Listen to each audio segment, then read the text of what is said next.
مايكل هرمانيوس، احد الشباب الاباطه اللي متواجدين قدام السفاره الليبيه. احنا جينا النهارده نقف قدام السفاره الليبيه. طبعا مش مجرد تنديد ولا مجرد رفض للي حصل امبارح، احنا جايين النهارده عايزين حق الناس اللي ماتت امبارح. في 7 مصريين هم مسيحيين الديانه، لكن مصريين قبل ما يكونوا مسيحيين اتقتلوا امبارح، اتقطعوا مش اتقتلوا. يعني كانت اباده ليهم امبارح عشان خاطر هم بس مواطنين مصريين مسيحيين في ليبيا. من سنه كنا هنا برضو عند السفاره، بالظبط من سنه، وكان في اخواتنا المصريين المسيحيين برضو في السجون. مش عارف ايه موضوع المسيحيين دوت او مستقصدينهم ليه في ليبيا، وعذبوهم جوه السجون وحلقوا لهم شعورهم وخدوا فلوسهم ونصبوا عليهم وضربوهم وقتلوا واحد اسمه عزت حكيم من سنه. النهارده احنا بعد سنه نفس السيناريو بيتكرر، بس النهارده للاسف في 7 ماتوا، واللي ماتوا دول كلهم مصريين. احنا مستغربين ان وزاره الخارجيه المصريه مش عارفه تعمل اي حاجه او ما فيش اي تصريح معين ممكن يتم، ومستغربين ان المتحدث باسم الخارجيه المصريه بدر عبد العاطي بيقول ان اللي حصل ده عشان خاطر هجره غير شرعيه. هو مين ده اللي هيهاجر لليبيا هجره غير شرعيه؟ ده ليبيا اوضه وصاله زي ما بيقولوا، اللي عايز يروح بعربيه كارو بميكروباص، مش يروح بهجره غير شرعيه. هو للاسف دايما كده، احنا عارفين ان المصريين دمهم رخيص في كل مكان، خاصه المسيحيين منهم يعني. فاحنا واقفين النهارده، دي واقفه من ضمن مجموعه وقفات قدام السفاره، كل يوم هنجي لهم لغايه ما نحس ان ليبيا دي دوله. لو انتوا فعلا مش دوله وبيقولوا الاوضاع مضطربه ومش مضطربه وليبيا ما تعتبرش دوله، خلاص نهد المكان ده وما يبقاش اسمه سفاره ليبيه، وما يبقاش في حاجه اسمها سفاره ليبيه، والسفير او الراجل القائم بالاعمال ده يمشي. ده اول مطلب. لو انتوا فعلا مش عايزين تحققوا العداله الحقيقيه، يعني لازم يبقى في اعتذار من دوله ليبيا لو هي فعلا دوله، لازم يبقى في تعويض للناس اللي ماتت دي، لازم الناس اللي موجوده هناك، في اكتر من 40,000 مصري نصهم مسيحيين، لا هم مستقصدين المسيحيين، نصهم مسيحيين. الناس دي يتم تامينهم بشكل كامل، ليهم محلات، ليهم بيوت، ليهم بنات، ليهم ولاد. ما اعتقدش ان في حد يعني ما فيش مصري هنا ممكن يتعدى على اي مواطن مش ليبي، اي مواطن جاي من الصومال، من اي دوله ملهاش مركز. فهم بيتعاملوا معانا بالشكل ده لان احنا فعلا دوله رخوه، عارفين المصريين ما لهمش اي لازمه، ما يقدروش يعملوا كده مع اي مواطن غير، يعني في مسيحيين امريكان، في مسيحيين من بلاد ثانيه، في مواطنين تانيين من دول ثانيه كتير، لكن لان المصريين للاسف هم رخاص في مصر، فلازم يبقوا رخاص بره مصر.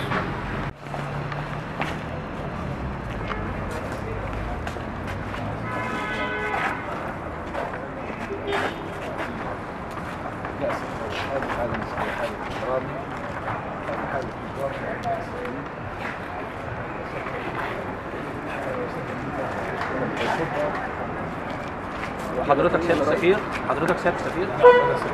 اهلا وسهلا. يلا رأيك، يلا تفضل.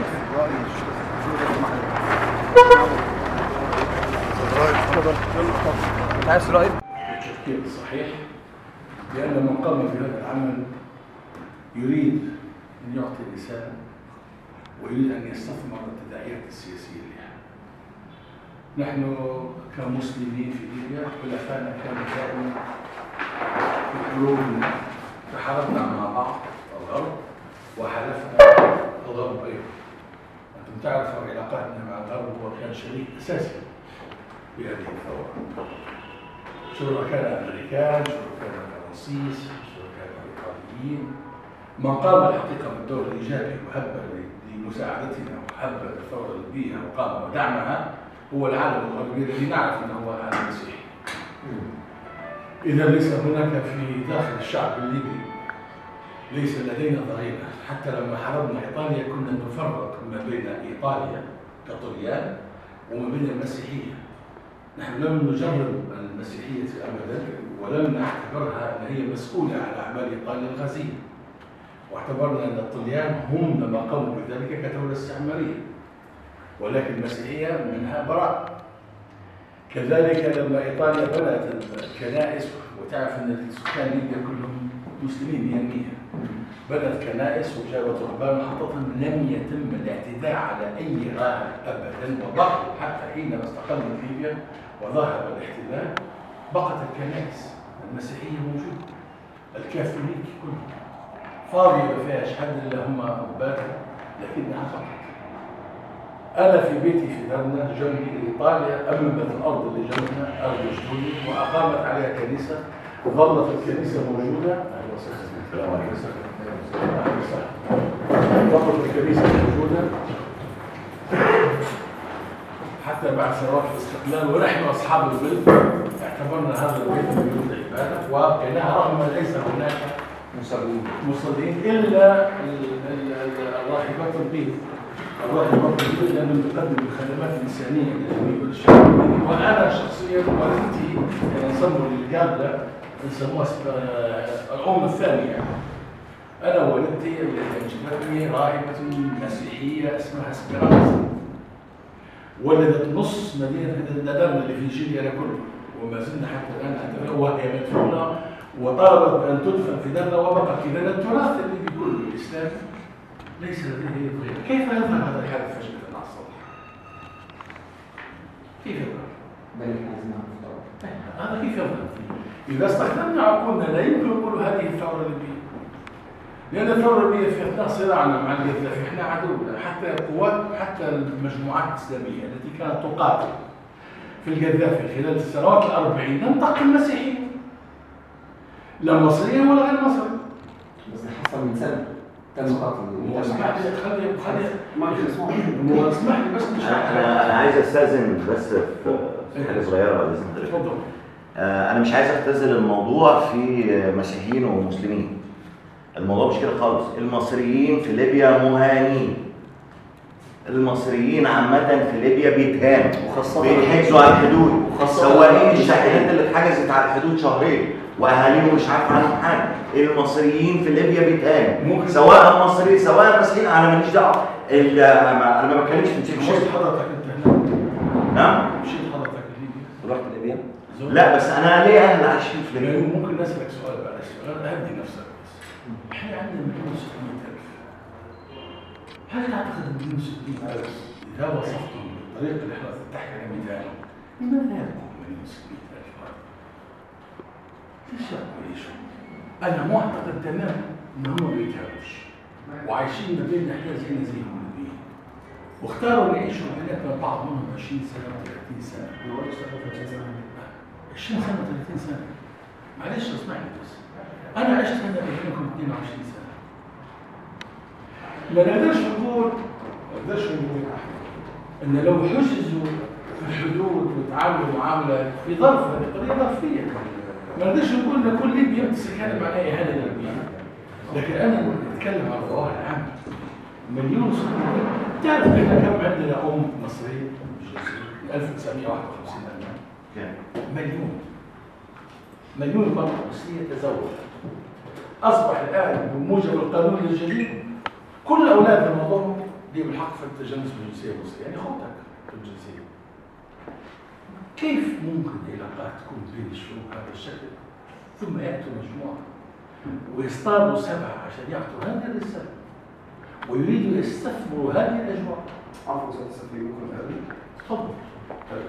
أنا مش قاعد أقول لك اللي حدث كويس واللي حدث لا خليه يمشي لو في حاجه. لا رد فعل الدوله مين؟ لو تهدى شويه هقول لك رد فعل. احنا كل يوم عندنا حوادث اختيار يوميا عندنا حوادث اختيار. طب احكي لك يا سيدي كنيسه عندك جرس كنيسه عندك مرمي صار اللي صار فيها هذا التفجير من المسؤول عنه؟ هل نقول ابناء الشعب المصري؟ في اسكندريه قبل الثوره. سين. اللي ماتوا في سيناء هذه مسؤول عنهم. اللي ماتوا هذاك اليوم بالطياره عندك سقط. نحن على اتم العلم ان الارهاب ليس له دين وليس يعني وليس له وطن. الان نحتاج كويس الان نحتاج ان نعرف من هؤلاء. احنا عندنا انا اللي كسفير نعطي في 22,000 تاشيره في السنه. تعرف كم يدخل عندنا؟ 300,000. أنا كنت محدد وأقول لا نعرف ال 300,000 هم اللي يخشوا شو ممكن يعملوا. بعضهم تجار، بعضهم إرهابيين هنا، بعضهم يمشي يقتل خصيص. إيش عرفني دول؟ ذهبوا خصيصا من هنا قتلوا 6 ضمن السبعة. لأن كانوا معلمين قاعدين الليبيين ليش ما خدوش ده كلام صعب التأويل لأن ما ينفعش أقول يعني في مصريين من هنا سافروا عشان يقتلوا هناك. ما هو كانوا قتلوا المسيحيين اللي هنا. ما كانوا يقتلوا المسيحيين. ماشي ما هو كانوا قتلوا المسيحيين اللي هنا استسهلوها يعني دول أقرب لهم يقتلوا عشان لا قدر الله أول حاجة المجموعة الإرهابية إذا كانت بتضرب تسفين في العلاقات طبعا الصحيح ان هي تشترط ما دام احنا ما قمناش بهذا يعني حضرتك البيانات اللي اتهموا بقصه تبشير، وان انا اعتقد ان مفيش بعد الدستور الليبي ما سقط مع الثوره الليبيه في فبراير 2011 مفيش قانون تاني بقى متفق عليه عشان يبقى في قانون اللي هم اولا ما كانوش بيتبشروا. بكمل كلامي. لا تفضل مش هتكلم. هم اولا ما كانوش بيتبشروا يعني، وثانيا هم اتهموهم بالتبشير وتعذيبه، بعد كده قالوا ان هم ما مضوش بالتعذيب، وكان في بعض يعني اختلاف في الكلام بين السفير والقوام الاعمال. انا كنت فاكر الموضوع انتهى الكلام انه احنا شعب واحد ومصري وليبي واحد ومسلم ومسيحي ما بنفرقش بالاديان، واللي عمل كده ناس خارجه عن القانون واحنا نفسنا مش عارفين نحمي نفسنا هناك في ليبيا والى اخره. وقال بس انا اوعدكم انه اتمنى ان ما يحصلش تاني، لانه لو هنتكلم بصفه الارهاب يعني ممكن يموت كل يومين ثلاثه مصريين يموتوا، ضباط يموتوا، يعني كده ممكن المليون 600,000 اللي احنا من هناك موجودين ممكن يموتوا. واعتقد ان ده ممكن يسبب في خساره كبيره جدا بين العلاقات الدبلوماسيه بين الدولتين او ما تبقى من الدولتين.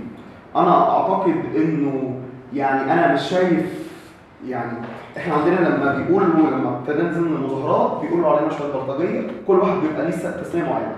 اعتقد ان ده مش اول حدث طائفي يحصل ضد المسيحيين، حصل ضد المسيحيين في مارس 2013 موضوع عزت حكيم، حصل ضد المسيحيين هدم مقابر المسيحيين ووضع الحذاء على الصليب، وانا شفت الفيديو وكان في منتهى البشاعه وجماعات اسلاميه والله اكبر. اعتقد وجوههم كلهم كانت مكشوفه كل الوجوه، ما كانوش ناس مرسمين او مش مرسمين، لا كانوا موجودين جدا وماسكين السلاح وضربوا نار وقتلوا مقابر الاطفال. اعتقد ان السلطات الليبيه عندها علم مين دول، يمكن انت مش عارف سمعت عن الموضوع ده ولا لا، انه المسيحيين في ليبيا كانوا بيهدوا المقابر دي. خلينا نقول انه في ازمه طائفيه ما بين المسيحيين والمسلمين في ليبيا، خلينا نبقى مقتنعين بده. خلينا نقول ان في ازمه بين الليبيين وبعض المصريين في ليبيا، خلينا نبقى مقتنعين بده، لانه مفيش حاجه ما بين المسيحيين والمسلمين في ليبيا ما كانوش حصل كده. ما كانوش اختاروا الناس اللي في ايديها الصليب، السبعه في ايديهم الصليب والثامن مش في ايديه الصليب، طلع السفاره المصريه في ليبيا وحكى على الروايه كلها، وده اللي عاش وده اللي اكتشف الحقيقه كلها، وهو اللي خلانا نعرف ايه اللي حصل. واهل الشهداء هم اللي قالوا نفس الكلام ده بالظبط، انه كانوا بيشوفوا الصليب. فلو هنقول ان ده حاجه مش طائفيه، لا دي حاجه طائفيه وواضحه جدا، وفي تمييز ديني ضد الاقباط وضد المسلمين بصفه عامه في ليبيا. تاني حاجه انه المره اللي فاتت خدنا وعد من سياده السفير علي عاشور انه ده مش هيتكرر تاني، وده حادث فردي، ده زي ما قال الاستاذ بدر عبد العاطي متحدث وزاره الخارجيه حادث فردي، وكل الحكومه والسلطات بقت متفقه ان ده حادث فردي. انا ما اعتقدش ان ده حادث فردي، واعتقد لو حادث فردي ما يتكررش، لو مره فاتت حادث فردي المره دي حادث فردي، كمان شهرين ثلاثه حادث فردي، فتبقى احداث فرديه، فده حاجه تنظيم مخطط قوي جدا لاضطهاد المصريين خاصه الاقباط في ليبيا. طيب اكمل باقي اللي هو قاله عشان نخلص كل اللي احنا جايين عشانه. اتفضل. طيب حضرتك قلت ان في قبل الثوره قبل يناير حصل ان في تفجير في كنيسه الاسكندريه، فقلنا ما نقدرش نتهم الشعب المصري كله في تفجير الكنيسه، بس احنا صورنا عشان دوت، وكل ما بيتم ضدنا احنا كمسيحيين او كمصريين اي عمل، مش مسيحيين بقى كمصريين، بيتم ضدنا اي عمل بينال من وحدتنا، المصريين كلهم شعب واحد بيخرجوا يرفضوا دوت، وبنصور على النظام وبنطالب الدوله ان هي تقدم اعتذارات رسميه، وبيتغير انظمه بسبب الحوادث ديت. انا ما اقدرش اجزم ان اللي عملوا كده هوت يعني ليبيين ولا مش ليبيين، لكن كل اللي اقدر اجزم بيه ان اللي حصل ده حصل في ارض ليبيا، ده اللي يعنينا. اللي حصل لازم يكون في دور من الدوله الليبيه لتامين اللي باقي. احنا قعدتنا دي او مطالبنا او وقفتنا دي من ضمن مجموعه وقفات احنا هننظمها، علشان احنا رافضين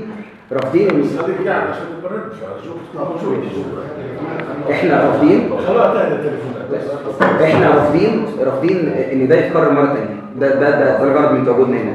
في اطار ايه؟ في اطار ان لازم بيكون في اعتذار، بما ان ليبيا دوله، ليبيا دي مش قريه، مش محافظه، ليبيا دوله كبيره وليها تاريخ عريق، فلازم يكون في اعتذار من الدوله الليبيه، مش لمصر او مش للدوله المصريه، لأسر الناس اللي ماتت، لازم يكون في تعويض ليهم، للإنسانية. الناس اللي ماتت دي ماتت عشان خاطر كل واحد فيهم كان مسافر متغرب عن بلده وعن أرضه، وإحنا جربنا الغربة دي عشان خاطر يأكل ولاده ووراه عيلة. أنا أذكر إن كلهم من عيلتين، ولاد عم زي ما بيقولوا، من ولاد عم، ففي كل واحد منهم دول اللي بيعيلوا عيلة كاملة، يعني كل دول بيعيلوا عيلة كاملة، فالناس دي مين يعوضها؟ ثانيا احنا ازاي نضمن ان المليون و600,000 اللي متواجدين في ليبيا دلوقتي هيتم تامينهم بشكل كامل؟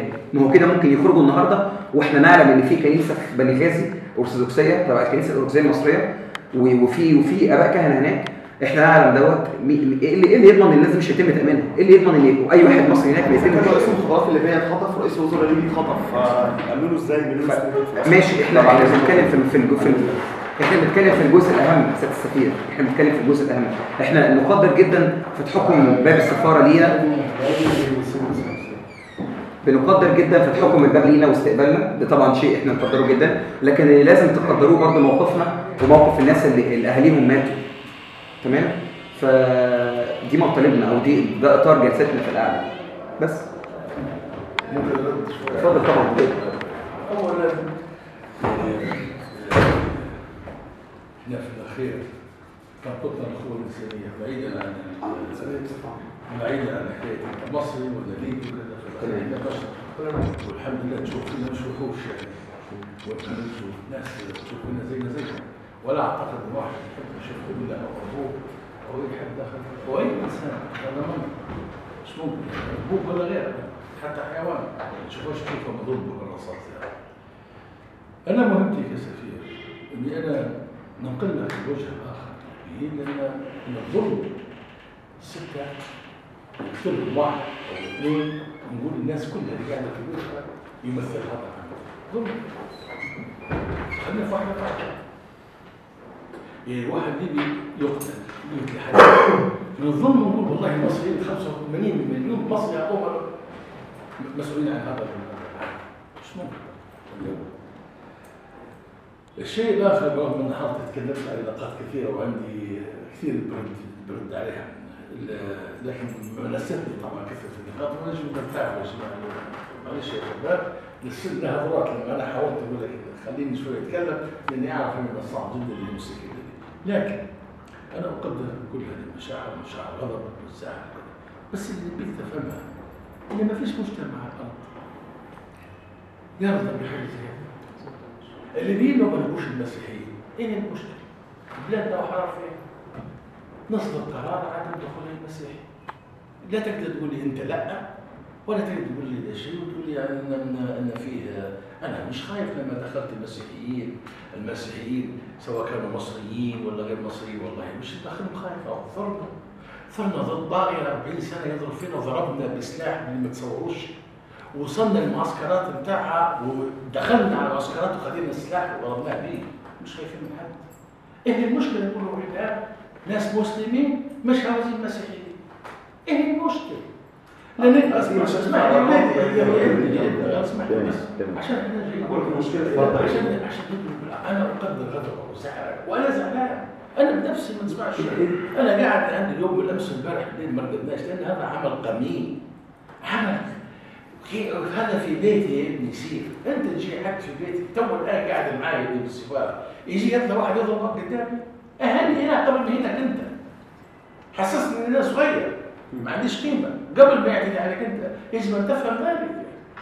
فاحنا ما فيش عندنا ضغينه ضد المسيحيين اصلا، لو كان ولو معلش يا اخوان السعوديه ما في حد يقول لا ولا لا. السعوديه تمنع قانون عندها منطقتين ممنوع دخولها، لا امريكان لا مصريين، انتهى الامر يعني. جينا ونبغوا نسنوا قانون زي هذا، ايه المشكله نعملوه؟ حكومه وبعدين ما فيش حتى عندنا حاجه الان ولا حد يخاف من حد ولا حد. يا اخواننا رجاء المسيحيين ما عادش نبغوا. غير موجود. مسيحيين مرحب بهم. كذب بيقول لك واحد ليبي كذاب يقول لك الليبي مسيحيين. احنا مسيحيين عندنا ناس اساتذه وعندنا ناس دكاتره وعندنا ناس يساعدوا فينا وعندنا ناس اصدقائنا وعندنا ناس ومش مصريين لعلمك، غير المصريين احنا قبل ما نعرفوش المسيحيين المصريين، احنا عرفناها بعدين مع الجغرافيا والتاريخ. قبل نعرف الاجانب هم مسيحيين خلاص، العرب كلهم اسمهم مسلمين بعيد عرفنا انهم مسيح. الطليان اللي حاربونا وشملونا وقتلونا واحتلوا بلدك لما انهزموا قاعدوا في مزارعهم المستوطنين قاعدين، من اللي طلعهم؟ الجيش 1951 لان 1969 هم قاعدين مدارس والجامعات وقاعدين بالعكس اقتصاد ممتاز جدا. ما فيش واحد قال له انت اصلا كايطالي انت جيت مستعمر. مش حد قال هذه الطبيعه اللي ايه غيرنا يا اخوان؟ ما فيش حد مغصوب علينا يقل علينا. عايز اتكلم سيدي. معلش حاضر. انا هنا استمع اليك وارجو ايضا ان تستمعوا الي عشان نخرج به. نحن لنا شكر للمسيحيين يا سيدي، انا ما نقتلهمش بس مش عاوز لم تعبر ولا مجموعه سياسيه او دينيه عن هذه الرغبه على الاطلاق علما. تكلموا على اشياء كثيره. نجو الله يبارك فيك للمجموعه اللي تم في الاضرحه. انت تعرف قبل ما هدوا الاضرحه، تعرف قبل ما هدوا الضريح لولي مسلم صالح اكثر من 245 مزار هدموا، بما فيهم شوف مساجد اثريه قديمه هدوها، بما فيها من اولياء صالحين نحن نعتز بهم. في عندنا نوع متطرف موجود يرى ان نحن نعبد في قبور، فهو عمل وضع ضد احنا. وكانوا زي ما تفضلت حضرتك كانوا قاعدين يبحثوا. احنا عندنا سيدي عبد السلام اصلا من الشخصيات اللي نعتز بها اسلاميا، سيدي المهدي السنوسي، الشخصيات اللي سيدي الاعتزاز بها. سيدي المهدي السنوسي يعني حاجه مش سهله بالنسبه له. معمر جالي القذافي، جالي ابوه وطلع من قبره ورماه في الصحراء، وهؤلاء جاءوا خصيصا ونبشوا القبر ورموه في الصحراء. فنحن اذا كان النوع المتطرف هذا تحت عليه وهو موجود ويعمل فيها علنا ولا ويستهزئ حتى بالجثامين، يعني حتى خلقا بالعظام. شفت طلع يضحك والصليب يدوس عليه. بالضبط. هذا دول معروفين، اعتقد الناس دي معروفه. هذا في بعضهم او في غير معروف، في بعضهم حتى يمارس القتل ويقتل. احنا في مدينه المقدار عندنا يوميا قتل. الاسبوع اللي فات ابن خالة ابوي شخصيا، خالة ابوي يعني قريب، النائب العام السيد عبد العزيز العصادي ضرب بالرصاص، قتل، وكان يتكلم عن ملحق القضاء عندنا هنا في السفاره. وبعد قتله كل يوم يقتل. المشكله ان جمعوا 7 جوك مع بعض من يحطوهم يعني، لكن حقيقه هم يوميا يقتلوا 1 2 1 2 1 2. احنا لينا كم حوادث اغتيال في مدينه واحده.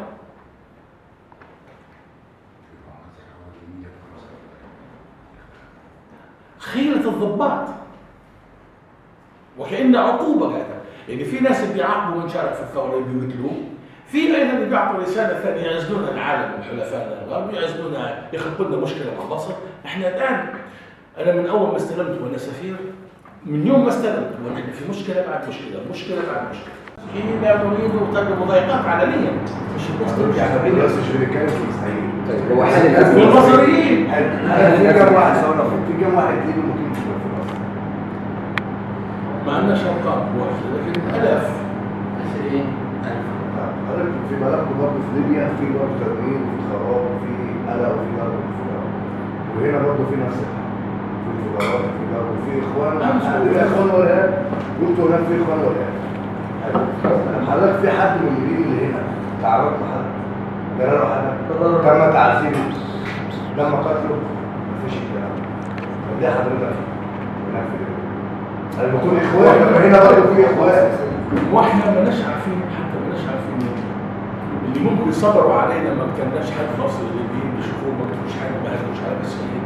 احنا اول حاجه نضرب السفير الامريكي. السفير الامريكي شخصيه محبوبه جدا في بني غزه.